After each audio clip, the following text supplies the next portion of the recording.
Welcome back. The world continues to look on as Zimbabwe formalises the country's election 2018. Now, yesterday, the country's electoral commission said that of the 210 parliamentary seats, 205 had been counted, with ZANU-PF winning 144 and the MDC Alliance 61.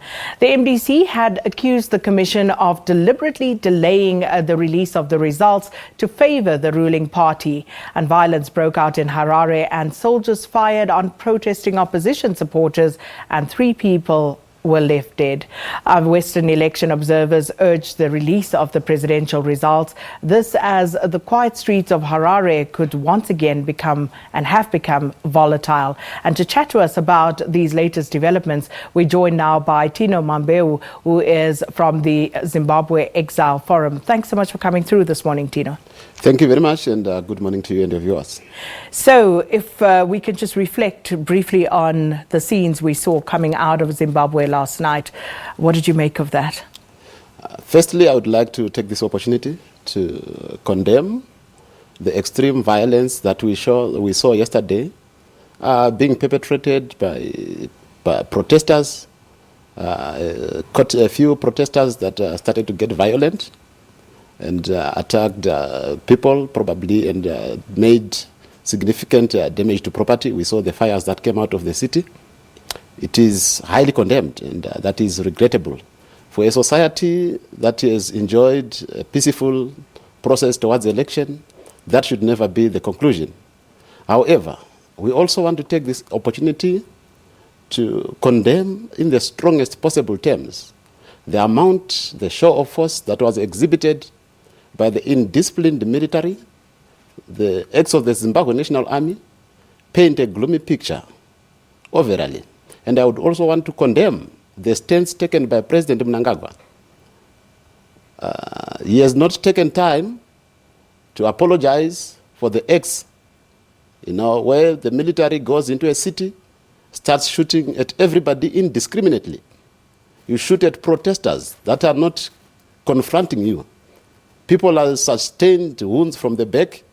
People in the high-rise buildings getting bullets knocking through their windows. That is an unnecessary show of force. Now, you would remember very well that 2 weeks back, the Foreign Affairs Minister, Mr. Sibusiso Moyo, said that there was too much freedom now in Zimbabwe, and it had to be curtailed. How does a normal government, a normal president, a normal commander-in-chief send his marauding soldiers shooting indiscriminately? They have no value for life. They've exhibited what we have always said. You will remember that Zimbabwe has survived very disappointing periods.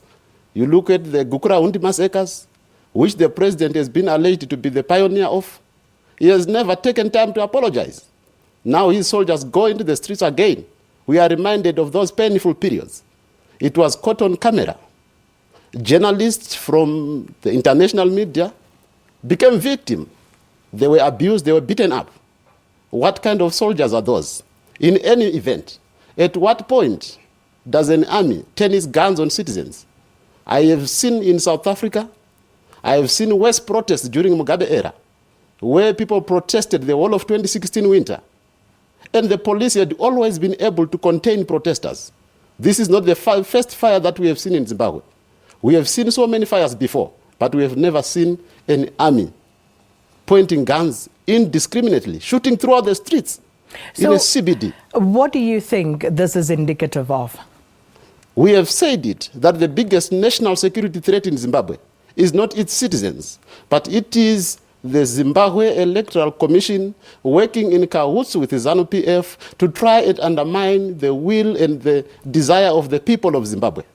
Now you will remember that the SADC and the AU have been notified of all the discrepancies of the process leading to elections.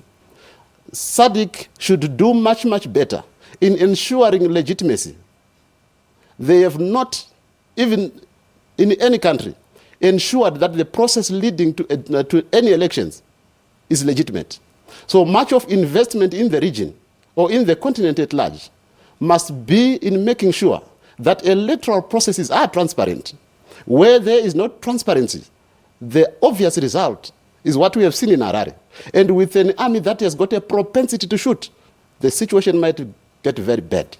And what about the conduct of Nelson Chamisa, the MDC Alliance leader, and calling, a victory on this election even before the people of Zimbabwe went to the poll, and then once again reiterating that call even before the results were known?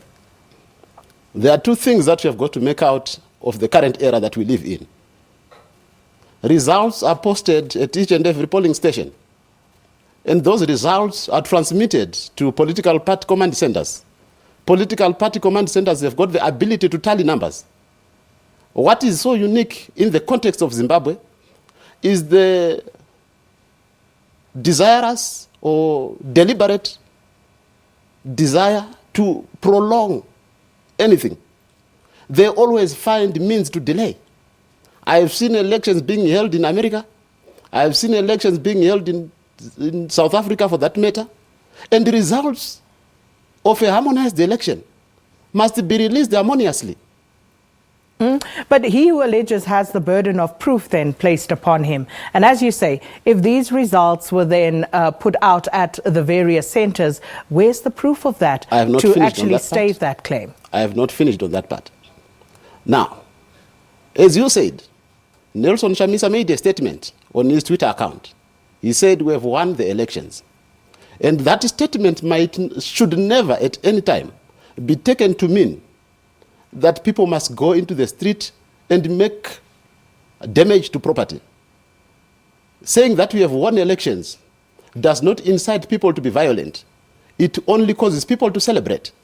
So that statement cannot be described as the statement that saw the soldiers using guns on unarmed civilians.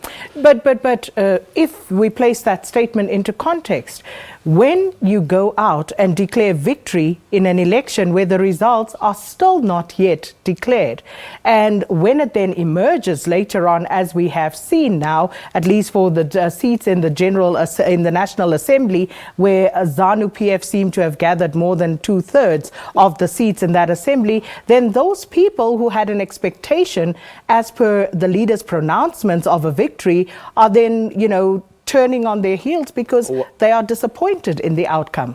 One thing that we have not realized is the age in which we live on. And authorities and society has not been able to understand the age in which we live on. This is an age of social media. What angered the protesters is not that the ZANU-PF has had a majority, if they were angry for that matter. It is because there are allegations from polling agents saying that we are now being forced to come back and sign certain forms, V11 forms, because we are being told that there has been some problems. So that information sifts amongst the people. And the media, unfortunately, does not have access to such information. And they would try and paint pictures. So the anger of the people is not necessarily that ZANU-PF has won. There's never been a time when people get angry for a party having won elections. But people get angry as a result of the information that they receive. So it's out there, there's plenty of it. The major talking point of yesterday, as I hear, is that in a constituency in Chirezi, where there are 30,000 registered voters, there's been more than 35,000 people casting their vote. Those are the kind of information that makes people to go mad. It's not that the president has declared victory. We must be true to ourselves and understand that information moves in this digital age like wildfire. That will then inform the authorities on the need for promptness in handling any electoral matters. You must always judge a country from where it is coming from.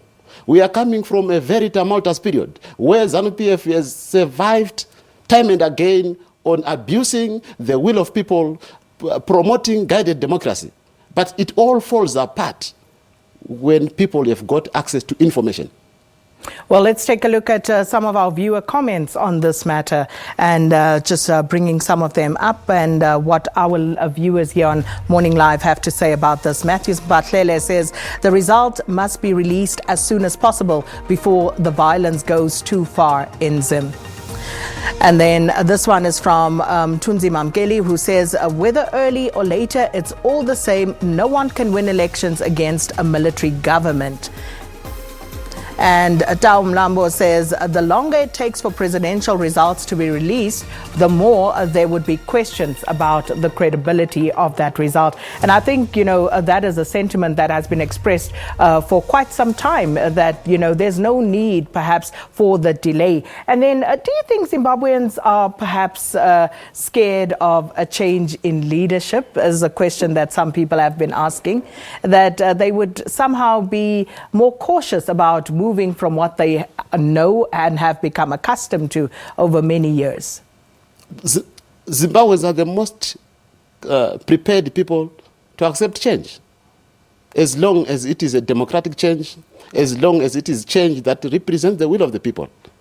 I will tell you now that we have survived about 37 years in the hands of Robert Gabriel Mugabe, where we were not free to express ourselves. But now what we see is a tendency to suppress the will of the people. I personally have been notified by a very, very close friend of mine who has got access to military intelligence that I've been talking too much on SABC and I should not be coming back to Zimbabwe. So what do we see is that as people marched in the streets in 2017 in November, we celebrated the downfall of Mugabe. But it turns out that the person who was responsible for all the atrocities that we have seen was not actually Mugabe. Mugabe was a decoy for certain people, for certain individuals.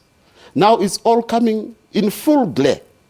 And I regret the position that I took throughout that tumultuous period, where I went into Zimbabwe and marched and denounced the leadership of Robert Mugabe, promoting an unconstitutional process because it was a people-driven process, not knowing that the very same people that we would be supporting and kissing and hugging in the streets would then turn against us using the same means that they used against Robert Mugabe. But because we are a tired people, we hoped for the better, we wanted the best. And we thought the new dispensation, as it is so called, will become the dispensation that fulfills the dreams of the people of Zimbabwe. So what now, Tino Mambeu? Because as we saw in the National Assembly, ZANU-PF has garnered more than 2/3 of the seats there, which means they can actually change the constitution. What does this mean now? The biggest problem remains for as long as we live. We need transparent electoral processes that make sure that the people of the citizens of a country are confident. As long as we have the citizens without confidence in the electoral process, in the managers of the elections, then the problem will never disappear. The military must desist from being used as a weapon to suppress the will of the people. We have got a professional police force in Zimbabwe that has handled much worse case scenarios. We don't expect the army to intervene. And at the end of the day, Mr. Mnangagwa must come out and apologize for the heinous crimes the army has committed against the people of Zimbabwe. And with regards to MEC and their showing in this particular election? One thing that I can also tell you right now, as a result of access to social media, it is being reported that citizens had started collating data from the Zimbabwe Electoral Commission website to try and understand the margins and to try and come up with, with an understanding as to you have got so much people voting and you've got so much people registered to vote. And that website has now been taken down because people were now able to reveal the discrepancies between the data that is being shown on the website and the data that is already in the public domain about how many people participated in the vote. I repeat it, SADC must always invest in making sure that elections become legitimate, free, and fair. If they do not do that, wherever they go, be it Congo, be it Nigeria, be it here in South Africa, citizens will always feel robbed, they will always feel cheated in guided democracies. Tino, we're going to have to leave it there. Thank you so much for coming through this morning. And that, of course, Tino Mambeu from the Zimbabwe Exile Forum. And absolutely correct there. I also tried to go onto the Zimbabwe Electoral Commission website last night, and it has been taken down. Not sure what to make of that. But do tell us what your views are. Keep tweeting us at Morning Live using that hashtag Morning Live as well. Well, it is time now to go to a short